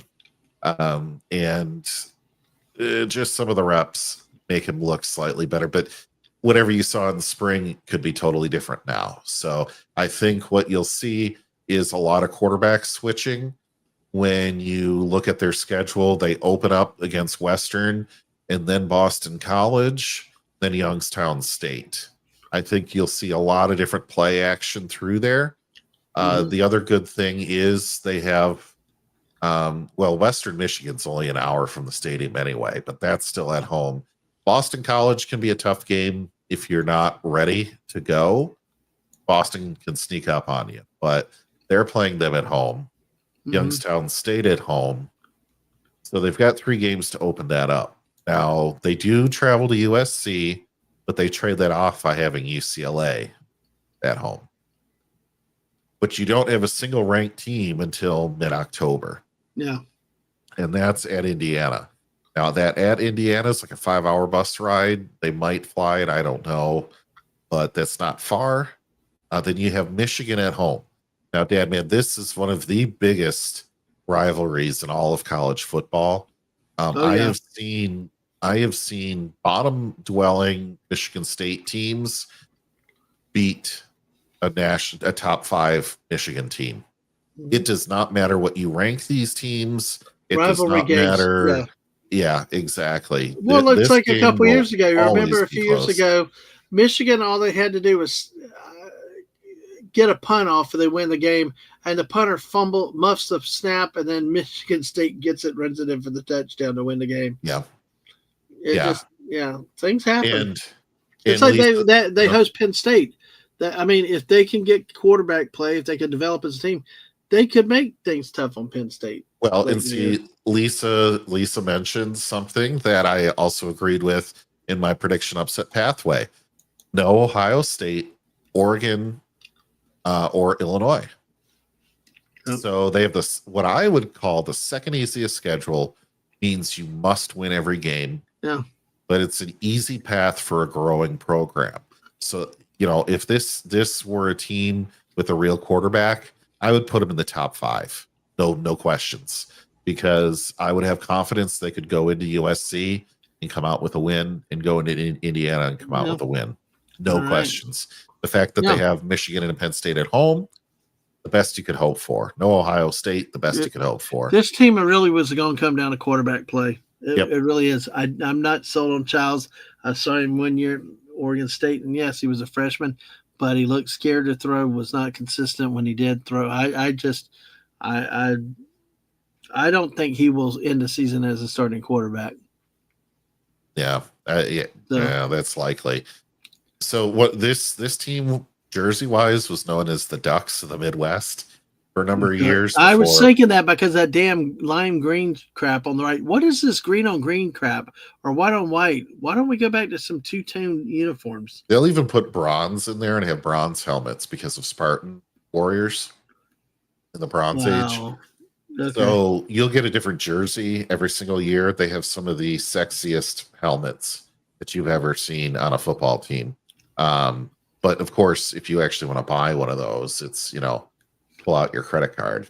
Oh, yeah. Right. So they have that Oregon syndrome where you never know what kind of jersey they're going to wear, but that can be fun too. But sometimes I wish they would just wear their classic uniforms and just win with classic uniforms. I know. But, I hate a blackout stuff and all this other crazy crap. Yeah. Yep. Yeah. All right. Well, you got number 7, Michigan State. I know you're happy with that. So. Well, we'll see how happy I am at the end of the year. Number 6. Oh God, this team. Ugh. And you will know this by the fact that I wanted to kind of put it here just to annoy you a little bit, Dad Man. I know I was probably your least favorite team of the Big Ten. Oh, listen, last year 100 could throw for a big 131.6 yards a game, and ran for almost 200. Whoa, wow, you can't win consistently modern college football if you don't pass more than you run. It's really rare when it happens, but they did up the point production to 27 points a game, whereas giving up 18 points. I don't know. They've got a quarterback coming in from North Dakota State. The real reason I put this here is their biggest road game is at Wisconsin. They do not play a single ranked team on the road. They have Indiana, Minnesota, Oregon, and Michigan State all at home. Yep. So what do they have to lose? They can sit at home and play their strategy and have their fans and all this stuff for all the big games. So, no Michigan, no Ohio State. They only travel once to the West Coast, making that even better for them. Mm-hmm. So what are you looking at? A whole bunch of boring schedule, frankly. God, that's ugly gold or maize or whatever. Ugh. This team was in the West. Well, I call it the West, the Big Ten West. They were in the other conference or the other division in the conference before they dissolved those, to where the only tough team they ever had to play was Wisconsin. And so you had Michigan, Michigan State, Ohio State, and Penn State all in one division. and then it was Wisconsin and Iowa in the other. Yep. And it was just like those two teams won and went to the Big Ten conference game every year. And everybody was always screaming at this, like, why are you doing this? Why are you doing this? Because we're playing weak sauce every time the Big Ten conference game comes around. So, yeah. I also do not like the black and gold on this, but hey. So, and you see there, Dad, man, I did put in a bullet point. One time they scored a touchdown. Yay. That's always a good thing. I know them in Kentucky when you're, what a horrible bowl game that was. It's just, yeah. Oh, I don't have a whole lot to say about them other than their schedule is very favorable, and congratulations to the person who scheduled that. But I think that's going to be a boring team to watch this year. They win my most boring team medal for schedule. Okay, 5. I know you might not agree with this at all, Dad Man. I think they are the Indiana Hoosiers are going to be number 5. Okay, I know it makes sense. It makes sense with what we're actually looking at with schedules and dealing with. So I like the amount of players they have returning. I like the QBs. They play Oregon, Iowa, and Penn State at home. I'm sorry, they're away at those games. I'm sorry, they play Wisconsin and Michigan State at home. Those are 2 games that they could pick up that are borderline games that would be not impossible wins to put in their win column. So you will look at this, and they play until October 11th. They don't play anybody tough. They play at Oregon and then at Penn State. I think this team loses 3 games. I think they lose at Penn State. I think they lose at Oregon and pick one other game. Wow, definitely a downturn from last year. But a 2-loss team, a 3-loss team. We made the college football playoff last year. Why don't you pick us? Well, no, I do see them losing at Oregon and Penn State. Those are going to be easy losses for them. Yes. So who else they lose to? Anybody's guess. Yeah. So, and that's that'll knock them out of things. I mean, they could actually lose at Iowa. I mean, you have enough in name like Iowa. Even Iowa gets lucky sometimes. The thing is, where they, I've always wanted them to do this, and it never happens. They never beat Michigan. Right. That's another thing. Yeah. 60 points against Michigan and still lose. But they don't play Michigan this year. You ask how, and they don't play them this year. So that's why I'm saying they still have a good chance at being number 5. Or Ohio State also. Yeah, they do not play those good teams. Every time they play the good teams, they get crushed, And that's why some of these teams I'm down, like Minnesota and others, because the track record has been so bad. Yeah. But the thing is, they don't get crushed by Michigan. They've gone to overtime, Dad Man, so many times. Yeah, I think the near losses, the close losses are worse than being blown out too. Yeah. Oh yeah. It's like they're watching 3 minutes of the game. They still got the lead. Yeah, they're going to beat Michigan, and then something happens. Yes. Every time. 100%. 100%. So that's that. I believe rounds up my contenders, and we are now going to the leaders. So I'm trying to figure out if everybody has only 2 legs. Looks like maybe they do. There's an extra leg here for some reason. Anyway, I like the way you call these are all AI generated images, people. So that's why I'm looking for it. 1, 2, 3, 4. And that kind of looks like a thumb. Yeah, you're Michigan fan. Leaders of the West. Or champions of the West. Sorry. So here we go. At number 4, we have, and am I allowed to say it? The Penn State Shitney Lions. Okay. Wow. They actually have near top charting counts of all American team players. I'm shocked you got them that low, considering everybody's got them second or third in the nation. Well, I see the thing is, I think crooked shit's going to happen. Yeah. And Ohio State and Michigan and Oregon are gonna crowd everybody else out. But that has nothing to do with how good this team is. They have lots of returning players, lots of national talent that is just awesome. They play Oregon at home, Indiana at home. That gives them 2 wins they really need to compete for the top. Then the real trouble is they play at Ohio State. Yep. And I think they might lose at Iowa. I'm calling it. You're going to drop one somewhere. I think they're going to lose that one. See, Penn State's another one. Penn State's another one that it's like, I need to see them beat Ohio State before I ever believe in them. Yep. And they only have one tough team on their schedule. Yeah, you got Oregon and Ohio State. Those are the 2 tough games they've got all year. They don't play some of their historical matchups like Wisconsin or Michigan. So if Indiana sucks by the time November rolls around, the only teams that they've played is Oregon and Ohio State, which isn't no one. But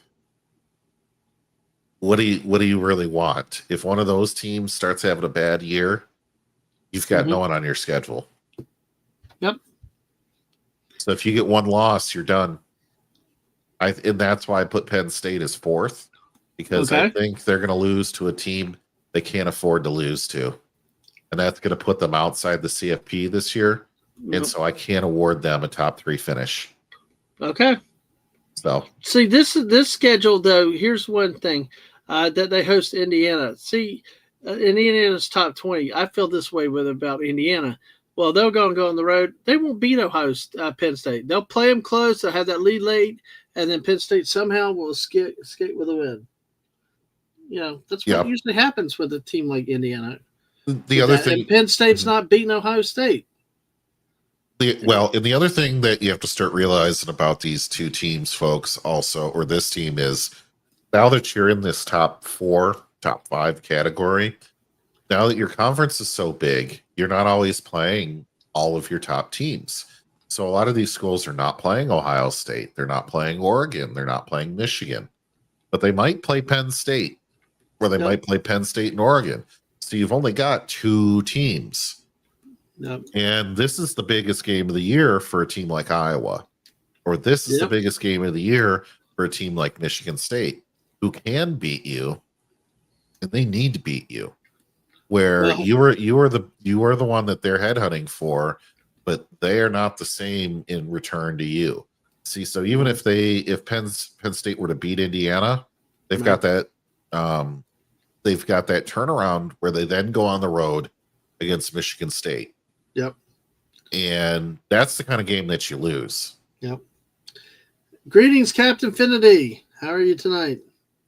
Or this morning where you are? Yes. Good to see you. So I agree with your assessment on Penn State. I'm just a little surprised so low, but hey, it happens. Well, like I said, the chances of me getting any of this right are pretty much 0.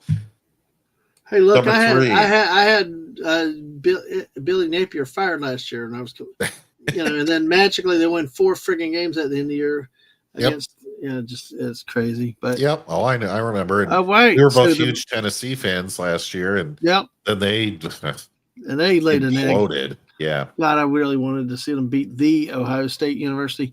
So we got Michigan, the University of Michigan at Ann Arbor, the Michigan Wolverines. Wow. Okay. Yep, number 3, and this was tough for me not to put them in one of the other spots. Okay, these top 3 teams I think could be interchangeable, and probably will be interchangeable until the time for the CFP comes around, and they need to figure out which market has the most money, so that way they can put that team in. So, Well, Michigan needs more money after $12 million for a friggin' high school player. They've got it. They've got one of the biggest endowments of any university in the world. God, what a garbage schedule, though, JT. I know. Well, so folks, this team, and by the way, we're in the top now. So now you get the school logo, the school crest, the helmet, and the uniform. Anyway, so I hate saying this, but I was trying to be impartial. their staff, coaches, high-profile players in depth, except for the quarterback position, are all there. Are all there. I know they're not what people thought the Harbaugh teams were. I still think they've got it way better than pretty much any other team This out easy there. schedule. Yes. It's You and that I could great go beat schedule up the for national schedule. rankings because they've got money. So it doesn't matter what their schedule is Doesn't because they'll matter just about get ranked. NCAA sanctions. It doesn't matter. We'll just shake them So off. folks, they play New Mexico, then they go on the road at an 18th ranked Oklahoma, who will probably be like bumped up to 15th, just so that way when Michigan beats them, it looks better. Then they play nobody. Then they play, well, Central Michigan usually, well, last year I think they were awful. Central Michigan's usually a top runner in the MAC, but that is nothing. Then they go on the road for an easy win against Nebraska, home with Wisconsin, at USC, home with Washington. So they only go to the West Coast once. Mm-hmm. Their toughest game of the year going into almost November is Michigan State at Michigan State. That's sad. Okay. So then they play Purdue at home. Oh, God. Northwestern, Maryland. That's so horrible. They very well, if Oklahoma loses their first game and Wisconsin doesn't get hot and Michigan State doesn't get hot, their only ranked team could potentially be Ohio State. Realistically, I mean, that is a high probability that they do not play a ranked opponent till the last week of the year. Now, they have to win every game is the consequence of them not being laughed at, but still going to the CFP. This team, Dad, man, what do you think? If they win it, if Oklahoma is like not ranked or something, and they go, what is that, 11-1? What are their chances of they'll be in the playoffs. They'll be easy. So this year we still had 12 again, but there's talk to expand it to 16 next year. So, I just don't respect a team with this schedule. I mean, I know it's my bitter rival. This is like Indiana's, but this is like Indiana's last year. Yeah. So you'll get in with this because I mean, what you're going to lose this, and then they'll have a Big Ten championship game where you play Ohio State again, and then you lose to them twice, and then they'll say, "Yeah, but it's Ohio State," and and then they'll still get in, or they'll beat them and say, "But it was Ohio State." And it's like, yeah, but anyway, I could go around complaining about how stupid this is for another hour, but I think we should move on.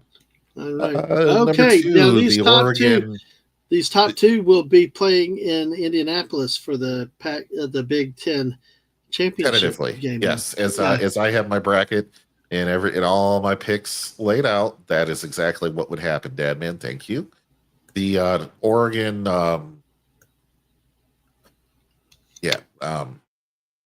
2 letters after D, Ducks. Okay. Their thing, Dad, man, you can disagree with me.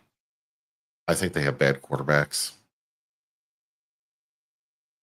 Call me wrong. Yeah, I mean, I'm not sure because we've had to deal with Dylan Gabriel last year, so replacing quarterbacks like that, very likely they could have bad quarterbacks. So he has high stats. But I think they might be padded, Dad, man. I really do. A 73% completion rate. People say, "Wow, that's good." What are you on, JT? Okay, but 8-yard average, 6 interceptions. Say he gets hurt, your whole season's done because you got no one behind you. Yep. So they have one amazing running back, 3 amazing wide receivers, in some depth at the running back position. So yeah, I'm gonna say bad QB.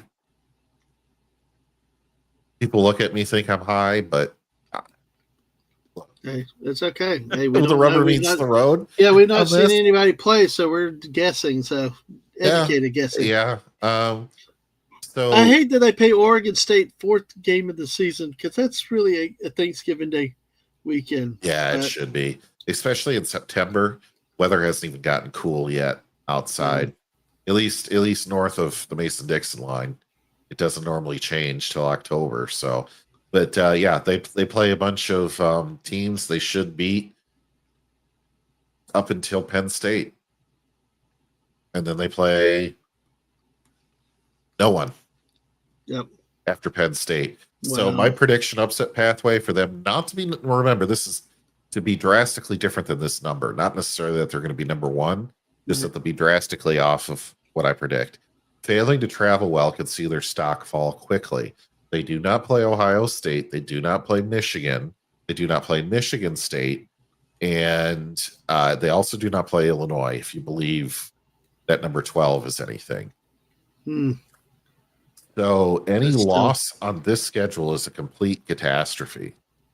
Well, see, I don't necessarily agree because I tell you, normally for most of the teams it would, but I do think the committee is biased to things. Okay. They look out. Okay. This team can bring fans. This team brings interest. All the different uniforms by week, if they come up with some. I'm a little more laid back about Oregon.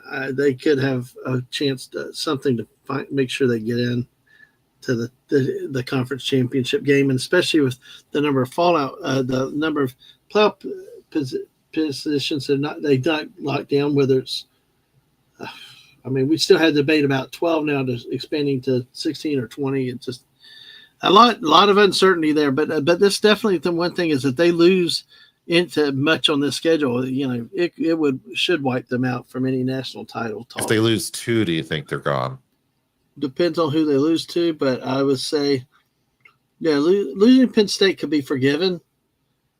But I mean, even losing to Indiana could be forgiven. But if they lose to the Beavers, or they lose to Northwestern, or Iowa, even Rutgers or Iowa, yeah, there's not much place for this team to go then.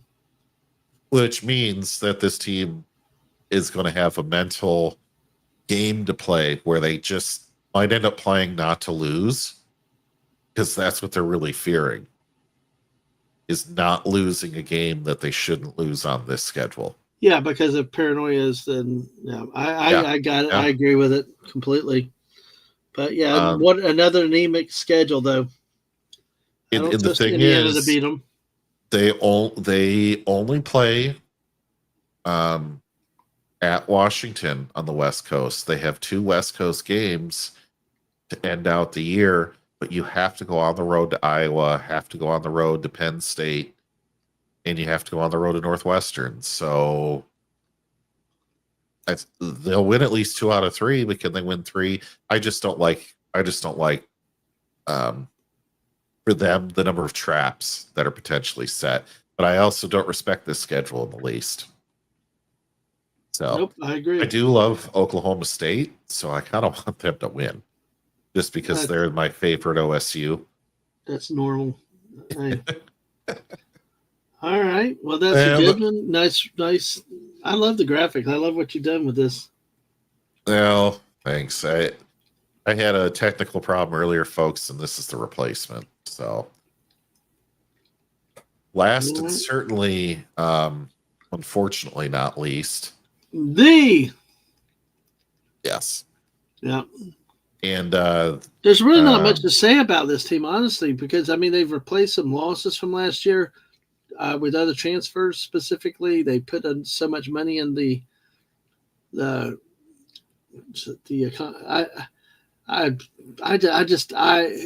put so much money into the NIL with the players that they paid. I mean, last year was upwards of $20 million. It becomes a different system with the haves and the have-nots. You know, it's almost like buying championships now. Yep. So, and I made a mistake on that. I meant to delete the first bullet point. They do not have bad QBs. Yeah, they just named their starter today, I believe, too. I'm not sure which one. Yeah, Howard. Yeah, they have good. They have a very good QB. That's a mistake on my point. They have 2 what I would consider all-star quarterbacks, or not all-star quarterbacks, all-star running backs, sorry, in Judkins and Henderson that are both over 1,000 yards and both over 10 touchdowns last year. One has 5.5 yards a carry, the other 7.1. Judkins has been in some recent legal troubles. That all goes away when the football season starts, Dad, man. Unless it's like murder one. Yeah. And Howard's gone, by the way. Columbus. Howard is gone, by the way. I believe. Oh, is he? Yeah, I believe they just named Julian Sand. Oh, yeah, he went to the Steelers. Crap. My bad. Yep. I'm thinking about that. Okay. I was thinking last season, I was like, no, Howard is amazing. He went to the NFL. He was so good. Yeah. Yeah, they're carrying 7 quarterbacks on their roster. Yes.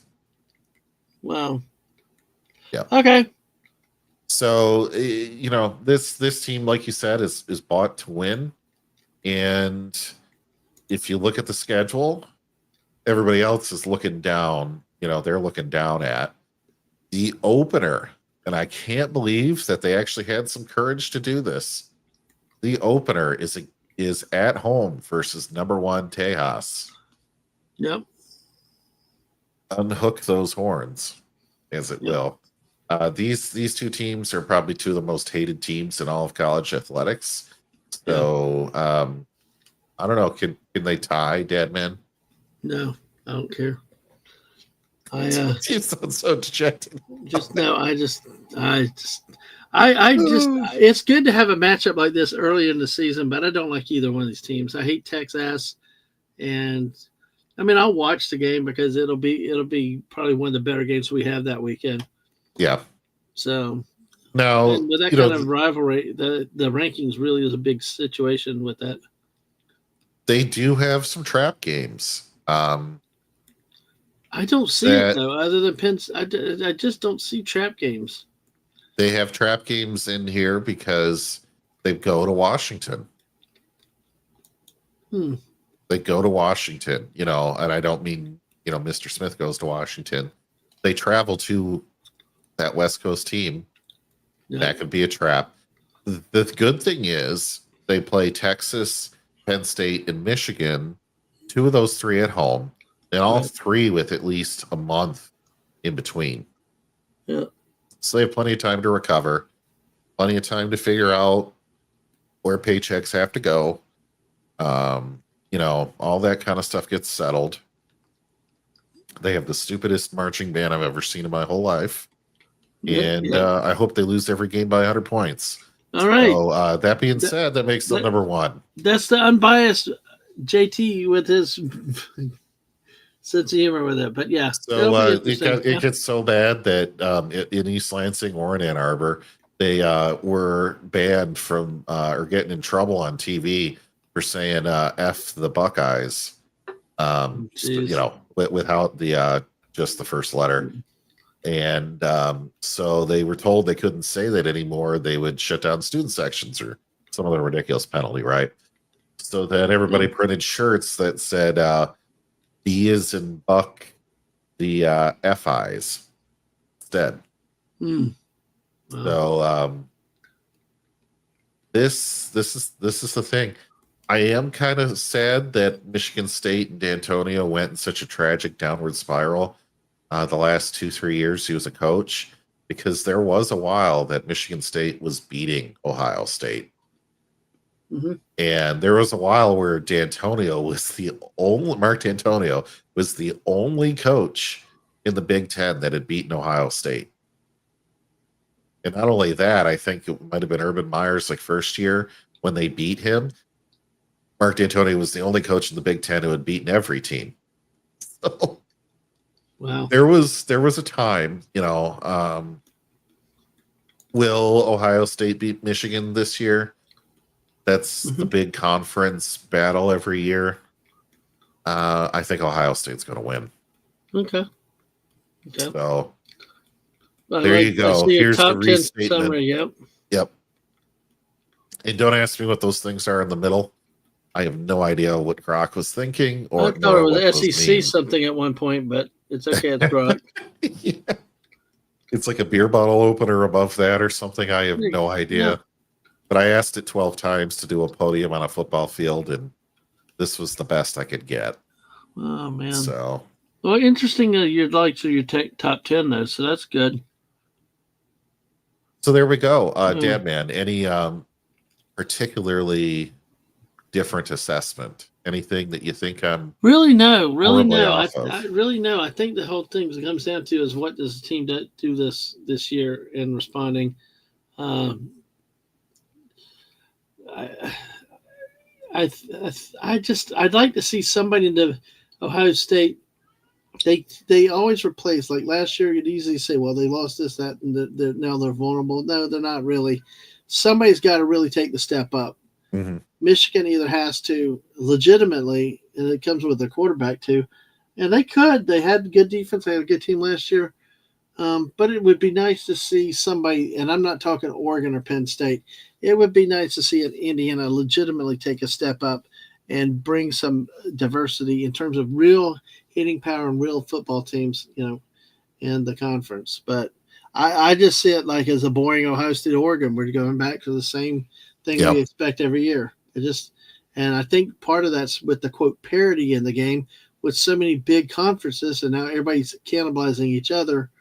That all you have to do is make the tournament, and you got a chance. So, what I really would like to see out of this, because of what you're saying, is a league system where it's more like European football, where you have a block of, say, the top 20 teams, and you play a bunch of games, and the bottom X number move down to the next lowest group. And then, the next 4 move up to the next group up. And so you do just have Texas and Alabama and Ohio State and Oregon and Florida State and LSU. They all play each other in one conference for a year. And then the bottom 4 drop to conference 2 and, swap those up. So you could still get Boise State to move up into that next conference if they have sustained winning. Right. And it still makes it so if you're in League 1, League 2, or League 3, you still get, the top 60 football teams in America, each playing for something. Yep. I don't see an 18-team conference being the future of anything other than 3 at the top, whether that be the SEC or the Big Ten. Yeah, I agree. I agree with your assessment. So, well, that's a good summary with the top 10. What do we have anything else, JT? Well, for football, for the Big Ten, no, that wraps up the presentation, I guess, on that. And we can have any other thoughts if anybody in chat has an idea, or we can just go ahead and shut down if that's the end of it. But I enjoyed the presentation. Very good, very well thought out of, and glad we got to look at the schedules. Next week we will do that with the SEC. Currently, in the Big Ten and AP top 25, Penn State is 2, Ohio State is 3, Oregon is number 7, Illinois number 12, Michigan number 14. Indiana is 20. So it's like they've got 6 teams in the top 25 in the AP poll. Well, here, yeah, I mean, we could just share that tab out. Why not?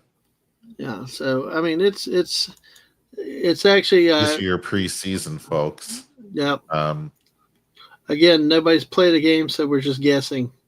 I mean, some teams you got a pretty good disaster, but how there are some years where you get somebody in top 5.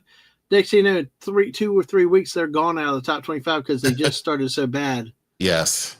Arizona State, I think, is going to be one of those. LSU has potential, and I think if Clemson played anyone, they also would have potential to do that. One thing I note that's interesting, Notre Dame's named redshirt freshman C.J. Carr as their starting quarterback. What's interesting, how it ties into Big Ten, is he's a grandson of former Michigan coach Lloyd Carr. So, yeah, that's interesting. The Big Ten goes to Notre Dame. Yeah, I'm sure there were no conversations to be had about that. Yeah. But with Michigan being the way it is, he probably didn't get enough money. That's kind of like where this family loyalty and history and tradition falls down. Is maybe he wanted to play at Michigan, but they were only going to give him $8 million because they spent $12 million on that other guy, and you're the backup now, and we can't pay you more than $8 million. So Notre Dame comes in with $9 million in a starting job. There you go. That happened with LSU in Florida. Florida had one of the better outside linebackers, and he wanted to not play on third downs or he was guaranteed to play on third. There was some weird stuff. And of course, he got it from LSU, and there he's going on the road. So yeah, the one that's going to drop off, I think, South Carolina. They're 13th in both polls. Yeah, I agree with that. They're way too high up there. Yeah, and we'll take a look at that. Next week, we'll take a look further in depth at the preseason rankings because we'll have the SEC preview then too, and we'll see what everybody thinks about. Both team has their teams that are overrated and have teams that are probably underrated. So we shall see. All right, well, folks, I don't see any other questions out in the chat. But it's been a great first stream. JT, anything else, or are we ready to wrap? Go green, go white, go green. State. There you go. All right, go Beavers. But on that note, folks, make sure you catch us next Tuesday night at 9:00. I will be featured in the SEC. So come by and join us for that discussion. Tomorrow night, I am tentatively scheduled with Wes Cagle at 8 p.m. for Go West Dadman. No stream Thursday, but on Friday at 8 p.m., I'm scheduled to have 6 as my guest chilling with the name you might have been familiar with and seen around YouTube. So that's what's coming up here very soon. So, all right, JT, well, we've gone over 2 hours again. Wow, that's awesome. So 4.5 hours of streaming tonight. So I'm going to take a break, get some rest, and thank you again to JT. Great presentation. Thank you. You're very welcome. It was my pleasure. As Lisa said, great work, and thanks. Absolutely. Thank you, Lisa. Thank you, everybody else that's watched us tonight. Your input, your laughter, even if you don't know what the hell we're talking about, stay with us. You will learn, even if you don't want to. So, all right. On that note, folks, JT, thanks again, and we will catch y'all hopefully tomorrow night with Wes Cagle. And thank you again for everybody for a wonderful 3rd anniversary for streaming. And we will talk to you later. Bye, everybody. Oh, shoot. Hit the wrong red button. There we go.